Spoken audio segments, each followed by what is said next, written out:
हर हर महादेव, जय भोलेनाथ। आप सभी का दिन शुभ हो।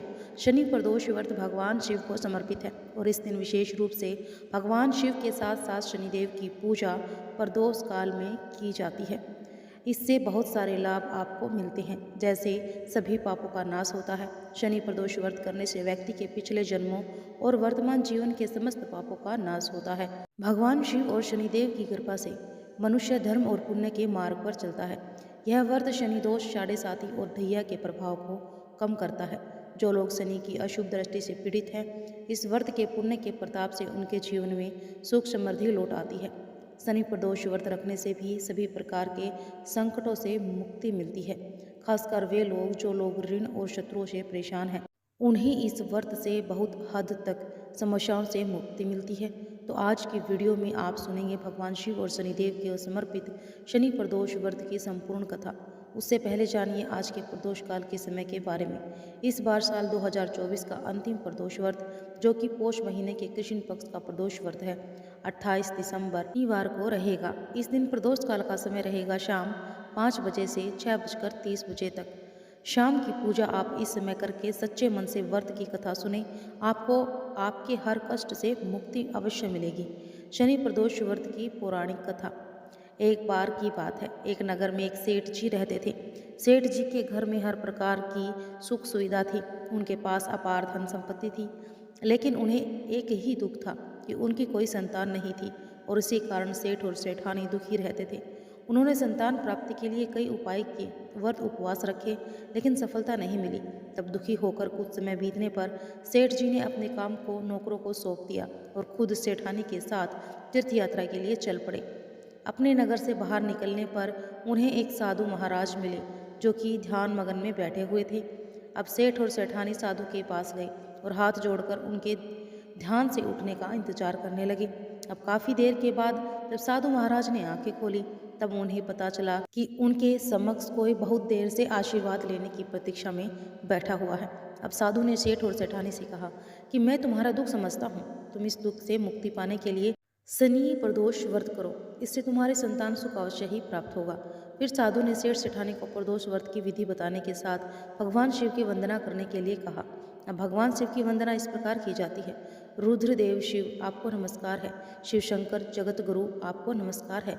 नीलकंठ सुर, आपको नमस्कार है। शशि मोली चंद्र सुख, आपको नमस्कार है। हे उमाकांत सुधी, आपको नमस्कार है। उग्र रूप मन, आपको नमस्कार है। ईशान ईश प्रभु नमस्कार है। विशेश्वर प्रभु शिव, आपको नमस्कार है। साधु से इस प्रकार वंदना करने का विधान जानकर सेठ और सेठानी ने साधु महाराज को धन्यवाद किया और उनसे आशीर्वाद लेकर तीर्थ यात्रा के लिए चल पड़े। तीर्थ यात्रा से लौटने के बाद दोनों ने मिलकर शनि प्रदोष व्रत किया, जिसके प्रभाव से जल्दी ही उनके घर में एक सुंदर पुत्र का जन्म हुआ।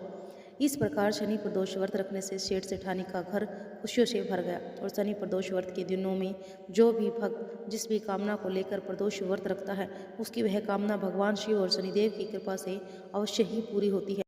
आप सुनिएगा शनिदेव की कथा। पौराणिक कथा के अनुसार एक बार स्वर्गलोक में सबसे बड़ा कौन है, इस प्रश्न पर सभी 9 ग्रहों के वाद विवाद हो गए और सभी ग्रह एक दूसरे से कहने लगे कि मैं सबसे बड़ा हूँ। और इस पर विवाद इतना बढ़ गया कि परस्पर भयंकर युद्ध की स्थिति जैसी बन गई। कोई हल ना निकलता देखकर सभी 9 ग्रहों के देवता देवराज इंद्र के पास पहुँचे और कहने लगे कि हे देवराज इंद्र, अब तो आपको ही निर्णय करना होगा कि हम में से सबसे बड़ा कौन है।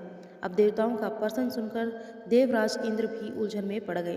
तब देवराज इंद्र कहने लगे कि हे नवग्रहों, आपके प्रश्न ने तो मुझे भी उलझन में डाल दिया है। मैं इस प्रश्न का उत्तर देने में असमर्थ हूँ। हम सभी पृथ्वी लोक में उज्जैन नगरी में राजा विक्रमादित्य के पास चलते हैं। इस प्रकार देवराज सहित सभी 9 ग्रहों के देवता उज्जैन नगरी में जा पहुँचे। महल में पहुंचकर सब देवताओं ने उनसे अपना प्रश्न पूछा। तब राजा विक्रमादित्य भी कुछ देर के लिए परेशान हो उठे, क्योंकि सभी देवतागण अपनी अपनी शक्तियों के कारण महान थे और सभी 9 ग्रहों में से किसी भी एक को छोटा या बड़ा कह देना उनके क्रोध का शिकार होना पड़ सकता था। अचानक राजा विक्रमादित्य को एक उपाय सोचा, क्योंकि राजा विक्रमादित्य को न्याय के लिए जाना जाता था।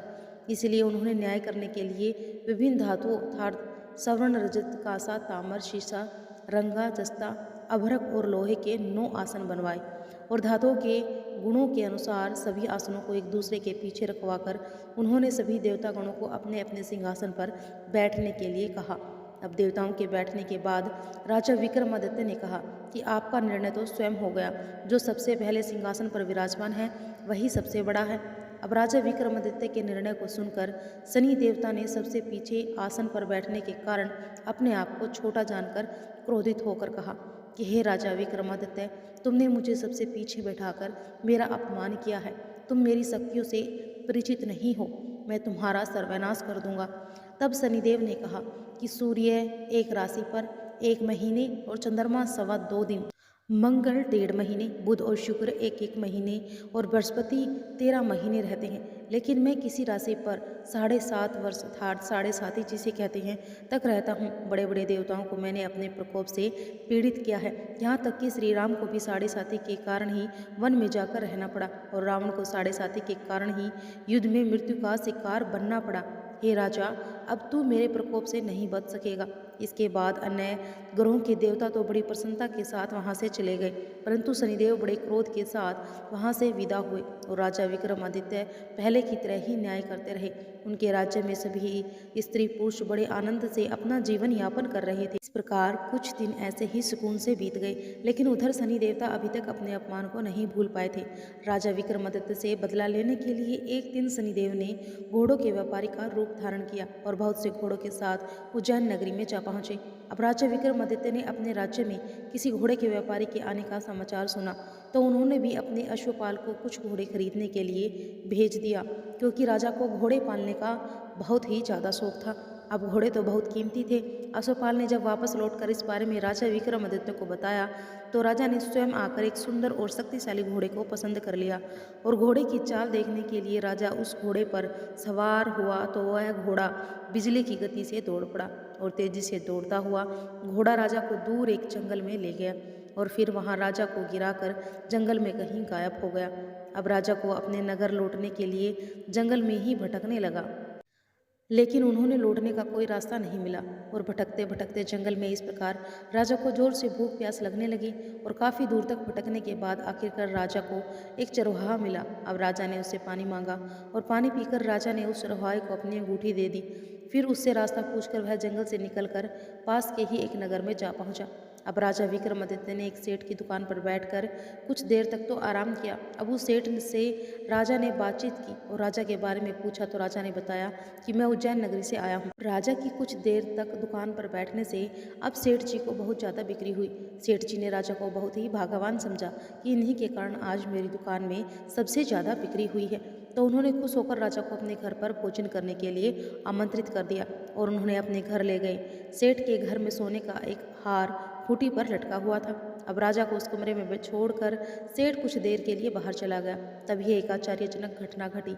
राजा विक्रमादित्य के देखते ही देखते सोने के उस हार को खूंटी ने निगल लिया और वापस लौटकर सेठ ने देखा कि हार तो वहाँ पर था ही नहीं और गायब हो गया है। तो चोरी का संदेह राजा पर ही किया, क्योंकि उस कमरे में केवल राजा ही बैठे थे। तब सेठ ने अपने नौकरों से कहा कि इस परदेशी को रस्सियों से बांधकर नगर के राजा के पास ले चलो। इस तरह से राजा को रस्सियों से बांधकर नगर के राजा के पास ले जाया गया। जब राजा विक्रमादित्य से हार के बारे में पूछा तो उन्होंने बताया कि उनके देखते ही देखते खूंटी ने तो हार को निगल लिया था। इस पर राजा ने क्रोधित होकर चोरी करने के अपराध में राजा विक्रमादित्य के हाथ पांव कटवाने का आदेश दे डाला और किसी ने भी राजा की बात का विश्वास नहीं किया। इस तरह से राजा विक्रमादित्य के हाथ पांव काटकर उन्हें नगर की सड़क पर छोड़ दिया गया। और अब कुछ दिनों के बाद एक तेली उन्हें उठाकर अपने घर ले गया और उन्हें अपने कोलू पर बैठा दिया।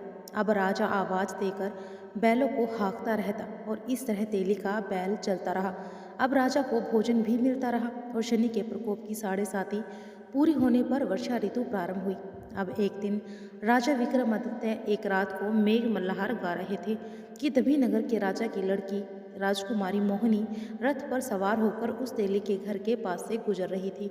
जब उसने मेघ मल्हार सुना तो उसे बहुत अच्छा लगा और दासी को भेजकर गाने वाले को बुला लाने के लिए कहा। अब दासी ने लौटकर राजकुमारी को अपंग राजा के बारे में सब कुछ बता दिया।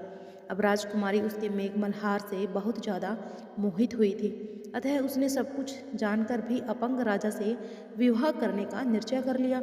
अब राजकुमारी ने अपने माता पिता से यह बात कही कि वह एक अपंग से विवाह करना चाहती है तो वे हैरान रह गए कि रानी ने मोहिनी को समझाया कि बेटी तेरे भाग्य में तो किसी राजा की रानी होना लिखा है, फिर तू उस अपंग से विवाह करके अपने पाँव पर कुल्हाड़ी क्यों मार रही है। लेकिन राजकुमारी ने अपनी जिद नहीं छोड़ी और अपनी जिद पूरी कराने के लिए उसने भोजन करना छोड़ दिया और अपने प्राण त्यागने का निश्चय कर लिया। आखिरकार राजा और रानी को विवश होकर अपंग विक्रमादित्य से अपनी राजकुमारी का विवाह करना ही पड़ा और विवाह के बाद राजा विक्रमादित्य और राजकुमारी उस तेली के घर में रहने लगे। और उसी रात स्वप्न में शनिदेव ने राजा से कहा कि हे राजा, तुमने मेरे प्रकोप को देख लिया और मैंने तुम्हें अपना अपमान का दंड भी दे दिया। तो इस प्रकार राजा ने शनिदेव से क्षमा याचना करते हुए कहा और प्रार्थना करते हुए कहा, कहने लगे कि हे शनिदेव, आपने जितना मुझे दुख दिया है किसी और को कभी मत देना। तब शनिदेव ने कुछ सोच कर कहा कि हे राजा, मैं तुम्हारी प्रार्थना स्वीकार करता हूँ। जो कोई स्त्री पुरुष मेरी पूजा करेगा, शनिवार को व्रत करके मेरी कथा व्रत सुनेगा, उस पर मेरा आशीर्वाद सदा बना रहेगा। इस प्रकार प्रातःकाल जब राजा विक्रमादित्य की नींद खुली तो उसने अपने हाथ पांव सही सलामत देखे और वह देखकर राजा को बड़ी ही खुशी हुई। उसने मन ही मन शनिदेव को प्रणाम किया। राजकुमारी भी राजा के हाथ पांव सही सलामत देखकर आश्चर्य में डूब गई। तब राजा विक्रमादित्य ने अपना असली परिचय देते हुए शनिदेव के प्रकोप की सारी कहानी रानी को कह सुनाई। अब सेठ जी को जब इस बात का पता चला तो वह दौड़ा दौड़ा तेली के घर पहुंचा और राजा के चरणों में गिरकर क्षमा मांगने लगा। अब राजा ने उसे क्षमा करा क्योंकि वह शनिदेव के प्रकोप के कारण हुआ और सेठ राजा को अपने घर ले गया और उन्होंने भोजन कराया और भोजन कराते समय एक आश्चर्यजनक घटना घटी। सबके देखते देखते उस खूंटी ने हार को उगल दिया। यह देखकर सेठ बड़ा ही प्रसन्न हुआ और सेठ ने अपनी बेटी का विवाह भी राजा के साथ करा दिया। अब बहुत सारे स्वर्ण आभूषण और धन आदि देकर राजा को अपनी बेटी के साथ विदा कर दिया। अब राजा विक्रमादित्य राजकुमारी मोहिनी और सेठ की बेटी के साथ उज्जैन नगरी में जा पहुंचे तो नगरवासियों ने बड़ी खुशी से उनका स्वागत किया और अगले दिन राजा विक्रमादित्य ने पूरे राज्य में घोषणा करा दी कि शनिदेव सभी देवों में सर्वश्रेष्ठ है, इसलिए हर स्त्री और पुरुष शनिवार को उनका व्रत करे और व्रत कथा अवश्य सुने। अब राजा विक्रमादित्य की घोषणा से शनिदेव बड़े प्रसन्न हुए और शनिवार का व्रत करने और व्रत कथा सुनने के कारण सभी लोगों की मनोकामनाएं शनिदेव की कृपा से पूरी होने लगी और सभी लोग बड़े आनंद पूर्वक रहने लगे। तो बोलिए शनि देवता की जय हो, जय शिव शंकर की। तो यह थी आज की शनि प्रदोष व्रत कथा। अगर आपको पसंद आई हो तो वीडियो को लाइक करके शेयर अवश्य कीजिएगा, चैनल को सब्सक्राइब जरूर कीजिएगा अगर आप हमारे चैनल पर नए हैं तो। हर हर महादेव, जय शनिदेव कमेंट में कुछ न कुछ जरूर लिखिएगा। शनिदेव और महादेव की कृपा आप पर सदा बनी रहे। हर हर महादेव।